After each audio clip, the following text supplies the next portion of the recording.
Welcome to my YouTube channel super 50তে তোমাদের সকলকে স্বাগতম। Good morning all of you. আজকে আমরা যে বিষয়টি নিয়ে আলোচনা করতে চলেছি সেটা হচ্ছে যে গ্রুপ সি অ্যান্ড ডি এর ওয়েস্ট বেঙ্গলে যে প্রিভিয়াস ইয়ারের কোয়েশ্চেন পেপার রয়েছে 2017 সালে যে হয়েছিল, কন্ডাক্ট করা হয়েছিল এসএসসির দ্বারা, তার যে প্যাটার্ন সে সম্পর্কে বা কোয়েশ্চেন পেপার আমরা সম্পর্কে আলোচনা করব। মানে কী টাইপের কোয়েশ্চেন ছিল, কারণ যে প্রতিটা এক্সামেরই একটা প্যাটার্ন যদি না জানা থাকে না, মানে কী ধরনের কোয়েশ্চেন ডিমান্ড করে, কোথা থেকে পড়বো, কী রিসোর্স থেকে পড়বো, খুব চাপ হয়ে যায়। মানে অ্যাকচুয়ালি আমাদের দেখা উচিত সর্বপ্রথম যে কোয়েশ্চেনটা কী ধরনের ছিল, ঠিক আছে? তো তোমরা দেখতেই পাচ্ছ যে জেনারেল নলেজের 2017 সালের যে কোয়েশ্চেনপত্র, প্রথম কোয়েশ্চেন ছিল নিম্নলিখিত কোনটি মানুষের ক্ষেত্রে প্রযোজ্য নয়, ঠিক আছে? এক্ষেত্রে অপশান দেওয়া আছে স্বভোজী না পরভোজী না সর্বভোগ না মাংসাশী। দেখো, মানুষের ক্ষেত্রে প্রযোজ্য নয় বলেছে। মানুষও স্বভোজী হবে না। স্বভোজী বলতে কাকে বোঝায়? তোমরা সকলে জানো, যারা নিজের খাদ্য নিজেরাই তৈরি করতে পারে, ঠিক আছে, সূর্যের আলোকের সাহায্যে, তারা স্বভোজী হয়। মানুষ স্বভোজী না। তারপর পরভোজী, ঠিক আছে, মানুষ পরভোজী কিছুটা হতে পারে কিন্তু সম্পূর্ণ পরভোজী না।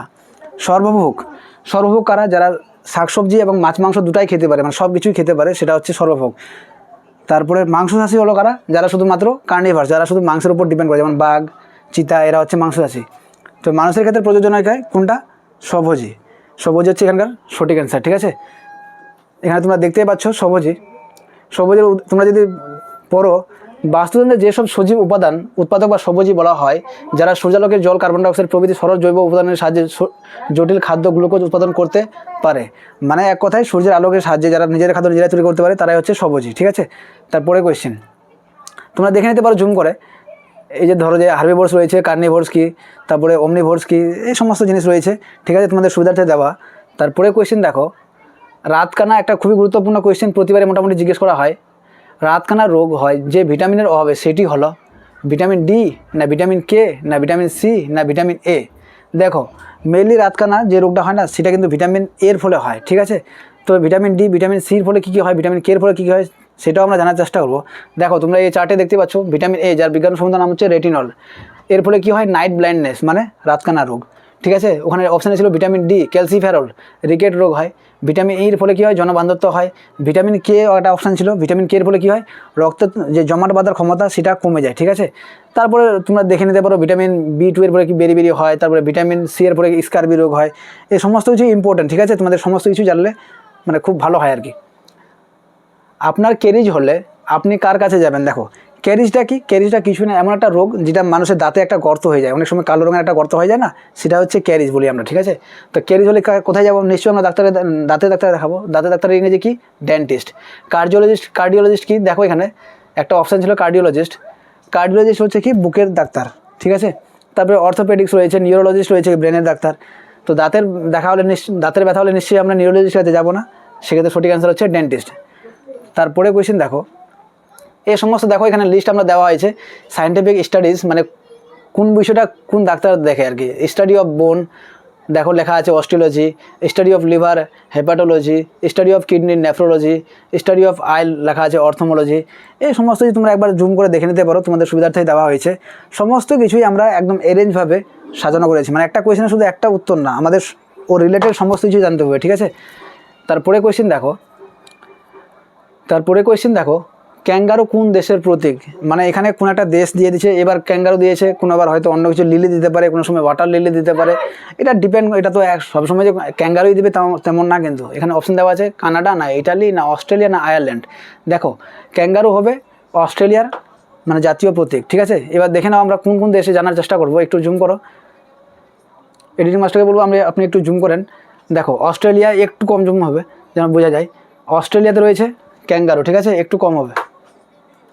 বাংলাদেশে রয়েছে ওয়াটার লিলি, তারপরে বারবাডোসে রয়েছে হেড অফ ট্রাইডেন্ট, বেলজিয়ামে রয়েছে লায়ন, কানাডায় রয়েছে হোয়াইট লিলি, চিলিতে রয়েছে, তারপর ডেনমার্কে রয়েছে বিচ, তারপর ফ্রান্সে রয়েছে লিলি। এই সমস্ত কিছু রয়েছে, বিভিন্ন দেশে বিভিন্ন রকমের আর কি, বিভিন্ন রকম রয়েছে আর কি। টোফু কিসের থেকে তৈরি হয়? টোফু একটা দেখো, টোফু না সোয়াবিনের এক ধরনের পাওয়া যায়, মানে ঘি টাইপের পাওয়া যায়, মাখন দুধের মতো পাওয়া যায়, সেটা হচ্ছে টোফু। টোফুতে কোথা থেকে পাওয়া যায়? এখানে অপশান দেওয়া আছে কোকোয়া থেকে না, দই থেকেও না, দই তো দুধ থেকে হয়। কফি না, কফি গাছ থেকে কফি হয়। সোয়াবিনের দুধের দই থেকে হয় টোফু। দেখো, tofu is primarily made from soybean. দেখো, প্রথম কথাটা রয়েছে টোফু কোথা থেকে সৃষ্টি হয় বা তৈরি করা হয় সোয়াবিন থেকে। সোয়াবিনের যে tofu makes from soya milk, soya milk থেকে হয়, তারপরে দেন এডিং, তারপরে এইসব জিনিস মানে সালফার টালফার অ্যাড করে দিয়ে টোফু করা হয়, ঠিক আছে, সয়াবিনের দুধ থেকে। তারপরে দেখো মোটামুটি প্রতিটা পরীক্ষায় এই ধরনের একটা কোয়েশ্চেন মানে হ্রদ থেকে চলে আসে। পৃথিবীর সবথেকে গভীরতম হ্রদ হলো, দেখো, লোহিত সাগর, না কাস্পিয়ান সাগর, না ডাল লেক, না বৈকাল লেক। অনেকে তোমরা কাস্পিয়ান সাগর করবে বা করেছো, কাস্পিয়ান সাগর কিন্তু না। কাস্পিয়ান সাগর হচ্ছে পৃথিবীর বৃহত্তম হ্রদ, ঠিক আছে, কিন্তু এখানে চাইছে কি গভীরতম হ্রদ কোনটা? গভীরতম হ্রদ হচ্ছে বৈকাল হ্রদ। বৈকাল হ্রদ কোথায় রয়েছে? বৈকাল হ্রদ রয়েছে রাশিয়ায়। এর ডেপথ কত? 1620 থেকে 1620 মিটার, ঠিক আছে। তারপরে বৈকাল হ্রদের হয়ে গেল টাঙ্গাইকা হ্রদ রয়েছে আফ্রিকায় রয়েছে 1463। কাস্পিয়ান এশিয়া ইউরোপের মাঝখানে রয়েছে মেডিটেরিয়ান সির ওখানে। তারপরে কি এটা 1025। তারপর নাইসায় রয়েছে 706, ঠিক আছে। এই হচ্ছে হ্রদের। অনেক সময় শুধু বৈকাল না দিয়েও কিন্তু অনেক সময় কাস্পিয়ান দিয়েও দিতে পারে, যে কাস্পিয়ান হ্রদের এবার বৈকাল দিয়েছে, তারপরে এবার হয়তো কাস্পিয়ান দিয়ে বলতে পারে যে কাস্পিয়ানের ডেপথ কত, 1025। তোমরা যতটা সম্ভব তোমরা মনে রাখার চেষ্টা করবে, ঠিক আছে। তারপরে কোয়েশ্চেন দেখো, তারপরে কোয়েশ্চেন রয়েছে কোন স্তন্যপায়ী প্রাণী ডিম পারে? ডলফিন, না তিমি, না হংসচঞ্চু, না ডুগং। দেখো এক্ষেত্রে শুধুমাত্র দুটা প্রাণী মানে যারা ডিম পারে, ঠিক আছে। সাধারণত স্তন্যপায়ী প্রাণী ডিম পারে না, ওরা সরাসরি বাচ্চা প্রদান করে। এক্ষেত্রে হংসচঞ্চু হবে, হংসচঞ্চু হবে এর সঠিক অ্যান্সার। আমরা দেখো এক্ষেত্রে এর উত্তরটা জানার চেষ্টা করব। প্লাটিপাস বা হাঁসটুটো এবং একিডোনা হলো এমন দুটি প্রাণী যারা সরাসরি বাচ্চা প্রসব না করে এরা ডিম পারে প্রথমে, ঠিক আছে। তাই এই দুটা এক্সেপশন কেস রয়েছে, মানে এই দুটো আমাদের একটু মনে রাখতে পারে সবসময়। যে আবার হংসচঞ্চু না দিয়ে প্লাটিপাসও দিতে পারে কিন্তু, হ্যাঁ, এটাও কিন্তু তোমরা ধ্যান রাখবে। ভারতীয় সংবিধানের 8 নম্বর কোয়েশ্চেন, ভারতীয় সংবিধানের মুখ্য স্থপতি কাকে বলা হয়, বা ফাদার অফ ইন্ডিয়ান কনস্টিটিউশন কাকে বলা হয়, ঠিক আছে। BN রাওকে, না গোপালস্বামী আয়াঙ্গারকে, না ডক্টর BR আম্বেদকরকে, না ডক্টর রাজেন্দ্র প্রসাদকে। এক্ষেত্রে আমাদের হয়তো কারোই ভুল হওয়া উচিত না, কারণ এটা আমরা সকলেই জানি। ইন্ডিয়ান কনস্টিটিউশনের ফাদার কাকে বলা হয়? ডক্টর BR আম্বেদকরকে, ঠিক আছে। তোমরা দেখে নাও ড্রাফটিং কমিটি, দেখো এক জায়গায় রাখা আছে, এখানে ড্রাফটিং কমিটি একটু নিচে হবে, ঠিক আছে। আরও একটু নিচে করেন, দেখো ড্রাফটিং কমিটি এর সম্বন্ধে জানবো আমরা কত? 1947 সালের 29 আগস্ট, ঠিক আছে, ড্রাফটিং কমিটি গঠন করা হয়। এক্ষেত্রে 60টি মেম্বারের কমিটি গঠন করা হয়, ঠিক আছে। ডক্টর BR আম্বেদকর ছিলেন চেয়ারম্যান, গোপালস্বামী আয়াঙ্গার, এই সমস্ত ছিল, এরা 6 জন ছিল কি মেম্বার, এবং ডক্টর BR আম্বেদকর ছিলেন এই কমিটির চেয়ারম্যান, ঠিক আছে। তারপরে কোয়েশ্চেন দেখো, নিম্নলিখিত কোন রোগটির কারণে ব্যাকটেরিয়ার সংক্রমণ নয়? মানে 4টা রোগের নাম দেওয়া হয়েছে। এক্ষেত্রে বলছে ব্যাকটেরিয়ার দ্বারা সংক্রমণ কোনটার হয় না? আমাশারও হয় না, না কোলেরার হয় না, না টাইফয়েড হয় না, না ডিপথেরিয়া হয় না। এক্ষেত্রে সঠিক অ্যান্সার কিন্তু আমাশয় হবে, ঠিক আছে। এই যে কোলেরা, টাইফয়েড, ডিপথেরিয়া রয়েছে, এই 3টাই কিন্তু ব্যাকটেরিয়ার দ্বারা সংক্রমণ হয়।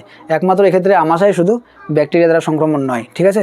তারপরে দেখো ব্যাকটেরিয়ার ফলে আমরা জেনে নেব যে কী কী রোগ হয়, ঠিক আছে। টিউবারকুলোসিস হয়, ডিপথেরিয়া হয়, ওয়াফিং কফ হয়, কোলেরা হয়, টেটানাস হয়, তারপর টাইফয়েড হয়, ঠিক আছে।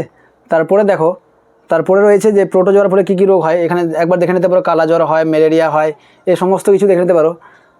তারপরে দেখো, তারপরে কোয়েশ্চেন দেখো, এই সমস্ত কিছু না আমরা দেওয়ার চেষ্টা করছি, ভাইরাসের ফলে কী কী হয়, টাইফয়েডের ফলে কী কী হয়, ঠিক আছে। তোমরা তারপরে কোয়েশ্চেন, বিগ ব্যাং থিওরিটি বিবৃতি করে কি? মানে বিগ ব্যাং থিওরিটি মেনলি কিসের উপর দেওয়া হয়েছিল, ঠিক আছে। ব্রহ্মাণ্ডের সৃষ্টির উপরে, না মাধ্যাকর্ষণ সৃষ্টির উপরে, না সূর্যের সৃষ্টি, না অণুজীবের সৃষ্টির উপরে, ঠিক আছে। এক্ষেত্রে দেখো বিগ ব্যাং থিওরিটি কিন্তু দেওয়া হয়েছিল অরিজিন অফ দ্য ইউনিভার্স বা আর্থের উপরে, ঠিক আছে। তো সেক্ষেত্রে সঠিক অ্যান্সারটি হবে ব্রহ্মাণ্ডের সৃষ্টির উপরে। এর দেখো বিগ ব্যাং থিওরি সম্বন্ধে আমরা জানবো যে পৃথিবীর উৎপত্তি সংক্রান্ত সর্বাধিক গুরুত্বপূর্ণ তত্ত্ব হলো বিগ ব্যাং থিওরি। এই থিওরিটি কি মানে কে দিয়েছিলেন? এডউইন হাবল দিয়েছিলেন, ঠিক আছে। কিসের উপর? ব্রহ্মাণ্ডের সৃষ্টির উপরে। তাহলে ব্রহ্মাণ্ডের সৃষ্টির উপর হবে এর সঠিক অ্যান্সার। দেখো তারপরে কোয়েশ্চেন দেখো, ভূমিকম্পের তীব্রতা মাপা হয় যেটির দ্বারা, সেটি হলো ব্যারোমিটার দ্বারা, পলিগ্রাফ দ্বারা, হাইড্রোমিটার দ্বারা, না সিসমোগ্রাফ দ্বারা।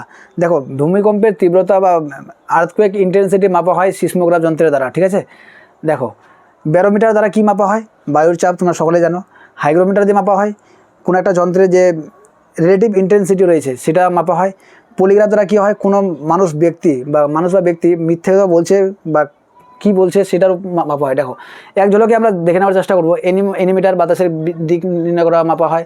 অডিওমিটার শ্রবণের দ্রাহ্য, এই বিভিন্ন ধরনের মিটার রয়েছে এখানে, ঠিক আছে। সমস্ত মিটার দেওয়া হয়েছে, একটু নিচে হবে। দেখো ব্যারোমিটার বায়ুর চাপ মাপা হয়, polygraph the lie detector test, ঠিক আছে। Hydrometer relative density of a liquid, ঠিক আছে। এই হচ্ছে এর বিশ্লেষণ।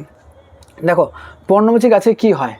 পর্ণমোচী তোমরা সকলে জানো যে ডেসিডুয়াস ফরেস্টে কী হয়, গ্রীষ্মকালে ফুল ঝরে যায়, না শীতে ফুল ঝরে যায়, না শীতে পাতা ঝরে যায়, না শীতে মরে যায় আর কি, বা মারা পড়ে। দেখো পর্ণমোচী গাছের মেন বৈশিষ্ট্য হচ্ছে গিয়ে এরা শীতকালে পাতা ঝরাবে, ঠিক আছে। এক্ষেত্রে সঠিক অ্যান্সার হচ্ছে শীতে পাতা ঝরে যায়। দেখো এর বিশ্লেষণ কি আছে, দেখো গ্রীষ্মকালীন চিরসবুজ বন এমন অঞ্চলে পাওয়া যায় যেখানে 200 সেন্টিমিটারের বেশি বৃষ্টিপাত হয়। যে সমস্ত অঞ্চলে 200 সেন্টিমিটারের অধিক বৃষ্টিপাত হয় সেক্ষেত্রে পর্ণমোচী উদ্ভিদ জন্মায়, ঠিক আছে। সেক্ষেত্রে 50 সেমি থেকে 200 সেমি পর্যন্ত বৃষ্টিপাত হলেও মোটামুটি লক্ষ্য করা যায়। শুষ্ক মৌসুমে প্রায় 6 থেকে 8 মাস ধরে পর্ণমোচী বনের গাছগুলি তাদের পাতা ঝরায়। মানে এক্ষেত্রে মেন বৈশিষ্ট্য হচ্ছে পাতা শীতকালে পাতা ঝরানো, ঠিক আছে। তারপরে কোয়েশ্চেন দেখো, মশার জৈব নিয়ন্ত্রণে কোনটি ব্যবহৃত হয়। দেখো মশার জৈব নিয়ন্ত্রণের ক্ষেত্রে গাম্বুসিয়া ব্যবহার করা হয়। পুঁটি মাছ তো হবে না, রুই মাছও হবে না, বাটা মাছও হবে না, ঠিক আছে। এবার জানার চেষ্টা করো গাম্বুসিয়া কি। দেখো গাম্বুসিয়া এফিনিস, ঠিক আছে, মেক্সিকো উপসাগরের আশেপাশের অঞ্চলে দেখা যায়। এটা কি প্রচুর পরিমাণে মশার লার্ভা খেয়ে ফেলা জন্য একে মশা মারার মাছ বলা হয়, ঠিক আছে। তারপরে কোয়েশ্চেন ভোপাল গ্যাস দুর্ঘটনার কারণ ছিল এমআইসি গ্যাস নিঃসরণ, যেটি হলো মানে এক কথায় এমআইসির এখানে ফুল ফর্ম চাওয়া হয়েছে, মিথাইল আইসোসায়ানাইড, না মিথাইল আইসোসায়ানাইড, না মিথাইল আইসোসায়ানেট, না মিথাইল আইসোসায়ান্ট্রেট। এক্ষেত্রে দেখো অনেকেই বলবে আইসোনাইট হবে, কেউ বলছে মিথাইল আইসোসায়ানাইড হবে।